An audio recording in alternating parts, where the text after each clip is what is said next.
possibilidade de a gente pensar a esperança como ela sendo muito mais uma mobilização do que uma espera? Ou seja, será que a esperança ela não é muito mais um verbo que nada tem a ver com esperar?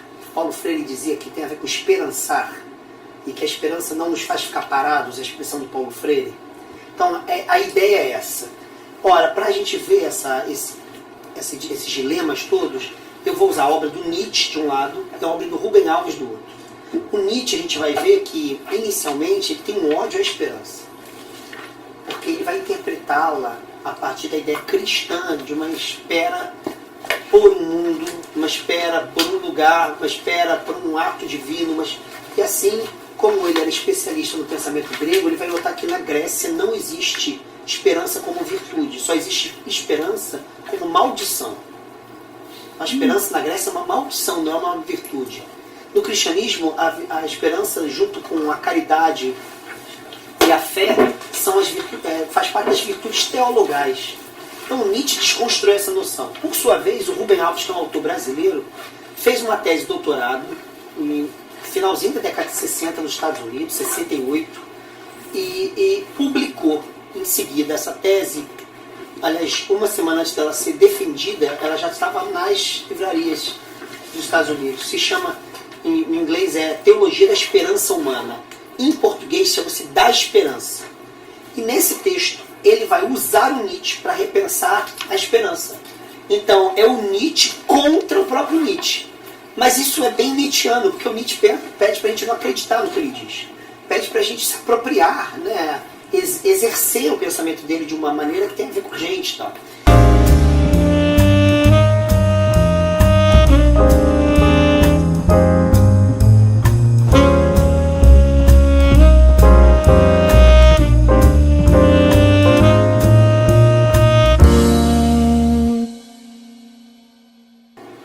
Então, daí eu disse anteriormente que o Paulo Freire, propositalmente, no Pedagogia da Esperança, ele diz que a esperança não se refere à espera, mas se refere ao esperançar. E quem tem esperança não espera, porque luta para produzir contradições no mundo contraditório. Entende? Então, o mundo já é contraditório. E aí você contradiz para produzir alguma coisa por meio dessa contradição. Então, essa é uma luta, portanto. É o que eu vou tentar mostrar hoje. Ora, mas para isso é preciso desconstruir a noção tradicional de esperança. Por que a gente ficou tão refém dela? E por que quando a gente fala esperança, necessariamente a gente tem a ver com um futuro distante? Mais do que isso, evolutivamente melhor. Portanto, a gente tem a ver com melhoramento. E mais, tem a ver com a negação do presente e do passado. Ou seja, toda esperança tradicionalmente pensada, ela tem a ver com um hiato que se abre. A gente abre, né, uma fenda que marca uma qualidade maior do que vem em relação ao que é e do que foi. Então, essa esperança é muito presente no nosso imaginário. Ora, contra ela falou Nietzsche. Essa que é a questão. O Nietzsche começou olhando para isso e falando, se é assim, a esperança ela é, na verdade, um terror para a vida. Por uma coisa bem óbvia. Se eu projeto num futuro distante, que não tem nenhuma relação com o meu presente, nem com o meu passado, a plenitude da minha vida e da vida dos outros, isso significa que enquanto não chega esse futuro, eu vivo na merda. E mais, isso significa que eu produzo um sentido para a minha vida que está na merda a partir de uma vida que não tem nada a ver com ela. Então eu legitimo a merda na qual eu acho que estou a partir de um outro mundo no qual eu não estou. Então, isso significa que eu me arrasto na vida em nome de uma outra vida que sempre vai chegar mais à frente. Também não tem processo, né? Pode até chegar lá, vamos dizer que os marxistas em geral, falando em marxista, mas que as lutas da esquerda, tradicionalmente, sempre falam no futuro. E tem a ver com uma certa esperança. Muitas vezes ela é bem cristã. Bem cristã. Mas enquanto você está lutando, não há essa perfeição. Então vou citar uma coisa bem interessante, que em 2009 o Chico Alencar disse num documentário que estava falando sobre lutas sociais.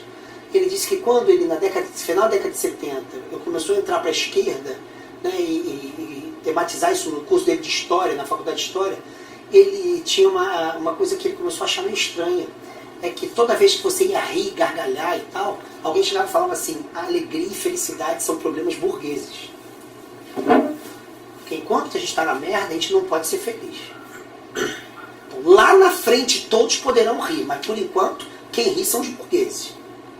Então essa ideia de você ser feliz e ser alegre é uma contradição para um mundo onde há pessoas espoliadas, há pessoas exploradas no trabalho, aviltadas, excluídas. Então você não pode rir.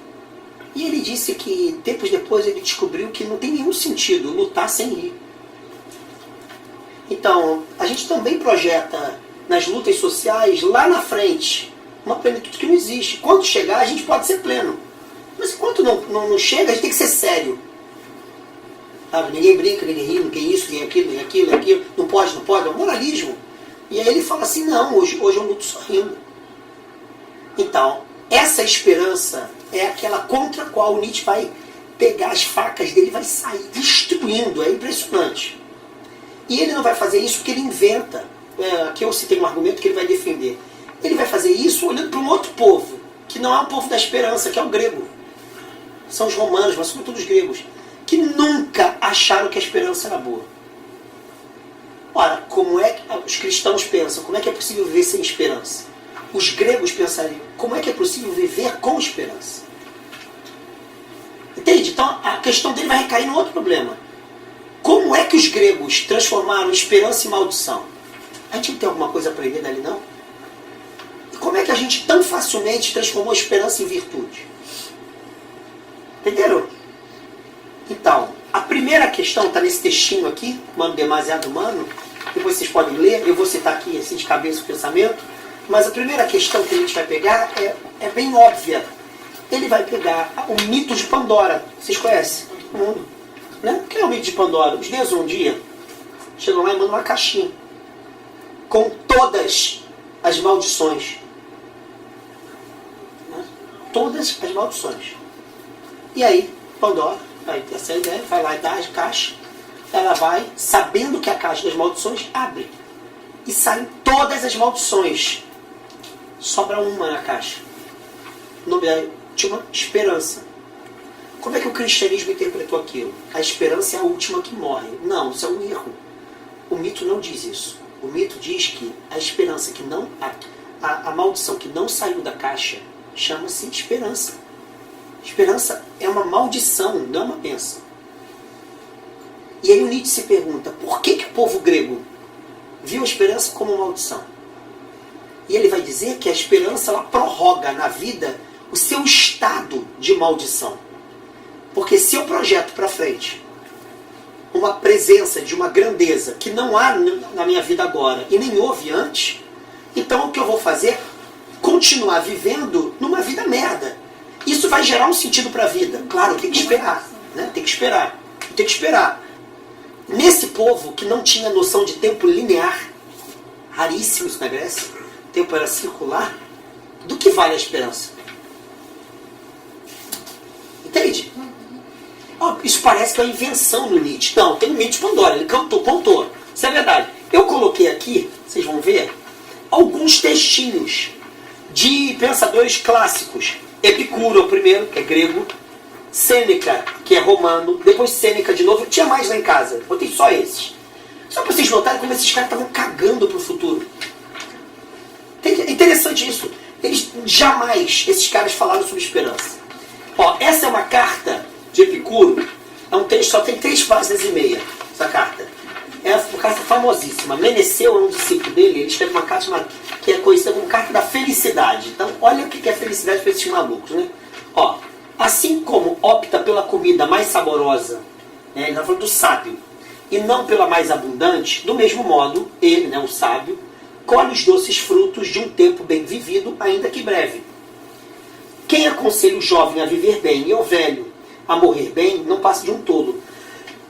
Não só pelo que a vida tem de agradável para ambos, mas também porque se deve ter exatamente o mesmo cuidado em honestamente viver e em honestamente morrer.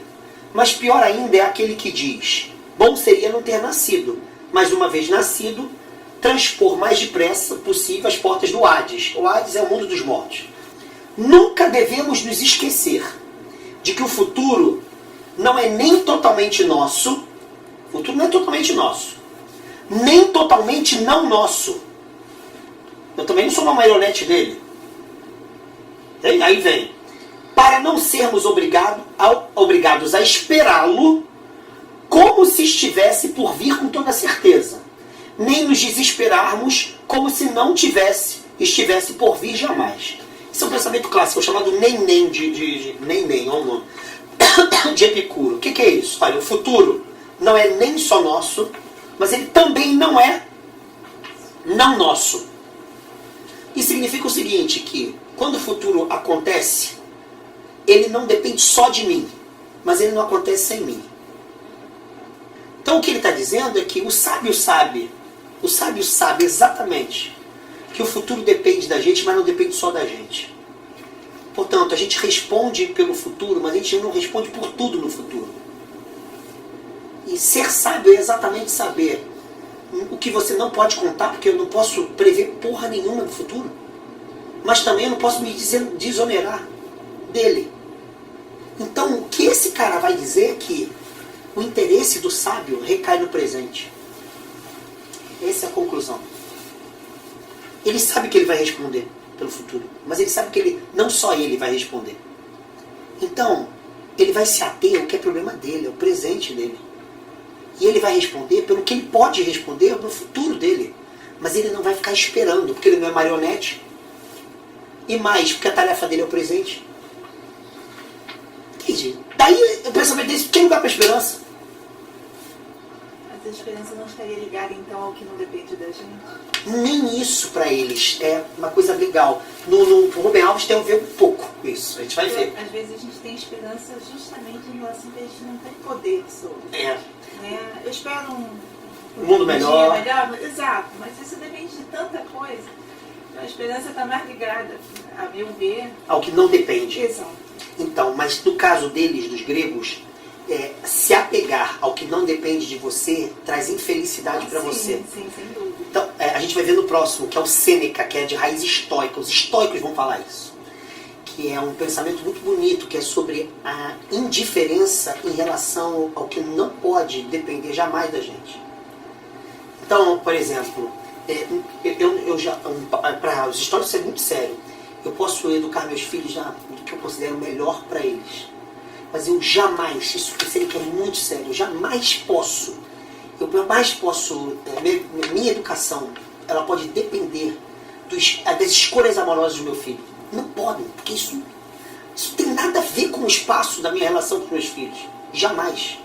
Eu posso, na relação, propor valores que são cultivados ou não por eles. Mas jamais eu posso definir as escolhas deles. Então, essa indiferença com aquilo que está para além dos meus limites é para os estoicos o passo essencial para a felicidade. Eu tenho que saber esses limites, eu não posso atuar para além daquilo. Então, se a gente vai ver agora no Sêneca que isso aparece nele, se eu ficar refém de uma melhora do mundo em relação a acontecimentos, eventos que não dependem de mim, a minha felicidade fica dependente do que está para além de mim ou da situação onde eu estou inserido. Então, isso para eles não é problema deles. Entende? Eu só estou mostrando uma diferença. Porque é claro que a esperança a gente vai ver um sentido positivo. Mas eles estão mostrando para a gente que o futuro também pode ser problematicíssimo.